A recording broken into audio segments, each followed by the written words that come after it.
بسم اللہ الرحمن الرحیم الحمدللہ رب العالمین اللہم صلی علی محمد و آل محمد۔ میں جو وطن سے محبت کی بات کرتا ہوں اور اس کے محافظوں سے عقیدت کی بات کرتا ہوں، قسم خدائے عز و جل کی مجھے میں عبادت کی بات کرتا ہوں۔ اگر کسی کو میرے اس دعوے پہ شک ہو، میری اس بات کے ساتھ اختلاف ہو، تو اللہ کا قرآن کھول کے دیکھ لو، جس میں غازیوں کا، شہیدوں کا اور محاذ پہ کھڑے ہوئے مجاہدوں کا ذکر ہے کہ ان کی عبادت، ان کی زندگیاں اور ان کی موت کس قدر افضل ہے، اور ان کا ذکر بھی ایک عبادت ہے۔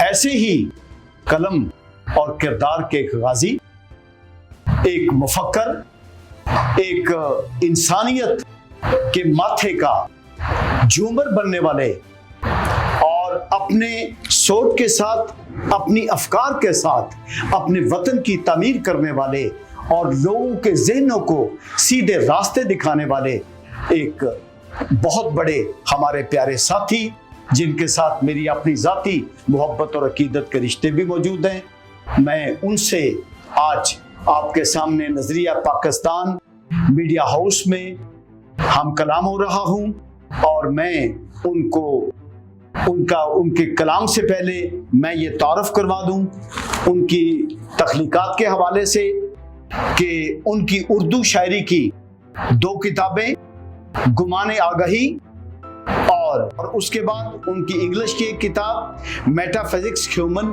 بیہیویئر پر، بیانڈ دی انلائٹنمنٹ، بڑی مقبول ہوئی ہے۔ اس کے علاوہ conflict of state, suicide bombers, human trafficking, silent killing, state crimes, cold wars, اور 7000 کے قریب ان کے آرٹیکلز ہیں۔ بہت بڑے کالم نگار ہیں، اور ان کی کتاب آگہی سے آگے کے ترجمے 4 زبانوں میں ہو چکے ہیں، اور پاپولر اس قدر ہیں کتابیں یہ کہ بک سیلرز کے پاس آتی ہیں اور پیغام آتا ہے کہ جناب محترم ڈاکٹر صاحب، آپ اگلا ایڈیشن چھپانے کا ہمیں آرڈر دیں۔ آپ بھی پڑھیے گا۔ اور اس کے علاوہ جو ان کے 7000 کے قریب آرٹیکل چھپ چکے ہیں، بہت بڑے کالم نگار ہیں جو ملک و قوم کے لیے لکھتے ہیں، قوم کو ایک لائن آف ایکشن دیتے ہیں۔ تو جناب ان کی انہی خصوصیات کی بنیاد پر لاہور کی کریم نے، کاسمو پریٹن کلب لاہور کے ممبران نے ان کو اپنا صدر منتخب کیا ہوا ہے۔ میں ان کو خراج تحسین پیش کرتا ہوں، اور یہ وہ لوگ ہیں کاسمو پریٹن کلب کے جس میں ہر مکتبہ فکر کے بڑے بڑے لوگ، جنہوں نے اپنی اپنی جگہ پہ بہت ایک تاریخ ساز کردار ادا کیا ہوا ہے مختلف شعبوں میں، یہ ان کے صدر ہیں اور ان کو لائن آف ایکشن دیتے ہیں۔ میں جناب اب خوشی کے ساتھ، افتخار کے ساتھ، عزت کے ساتھ اپنے محترم بھائی ڈاکٹر افتخار بخاری صاحب سے خوش آمدید، سو بسم اللہ، جی آیا نو، چشم ما روشن، دل ما شاد، اہلاً و سہلاً، مرحبا۔ ڈاکٹر صاحب، آپ بہت بڑا سرمایہ ہیں ملک و قوم کا، ہم آپ پر فخر کرتے ہیں، اور آج آپ تشریف لائے ہیں نظریہ پاکستان میڈیا ہاؤس میں، اعزاز بخشا آپ نے ہمیں، اور یہ میڈیا ہاؤس نظریہ پاکستان موومنٹ کے تحت قائم کیا گیا ہے۔ نظریہ پاکستان کونسل آف لائرز بھی اس کی ایک تنظیم کا نام ہے، نظریہ پاکستان کونسل آف جرنلسٹ بھی اس کی تنظیم کا نام ہے، نظریہ Pakistan council of teachers and students بھی اس کی تنظیم کا نام ہے، نظریہ پاکستان کونسل آف ٹریڈرز بھی اس تنظیم کا نام ہے، نظریہ پاکستان کونسل آف ڈاکٹرز بھی اس تنظیم کا نام ہے، اور نظریہ پاکستان کونسل آف مذہبی اسکالرز بھی اس تنظیم کا نام ہے اسی کا۔ تو جناب آپ خوش آمدید کہتے ہیں۔ بہت شکریہ ورد صاحب، آپ نے مجھے یہاں پر بلا کے اور قوم سے بات کرنے کے لیے مجھے پلیٹ فارم بھی مہیا کیا، اور اعزاز بھی مجھے بخشا، عزت بھی دی۔ میں ایک اس ملک کا اتنا سا شہری اور کارکن ہوں، اس سوچ کا اور اس نظریے کا کہ جس کی بنیاد پر یہ ملک وجود میں آیا تھا۔ تو آپ کی مہربانی، آپ نے مجھے یہاں پہ بلایا، میں حاضر۔ ایک چھوٹا سا سوال ہے جناب سے کہ نظریہ پاکستان ہے کیا؟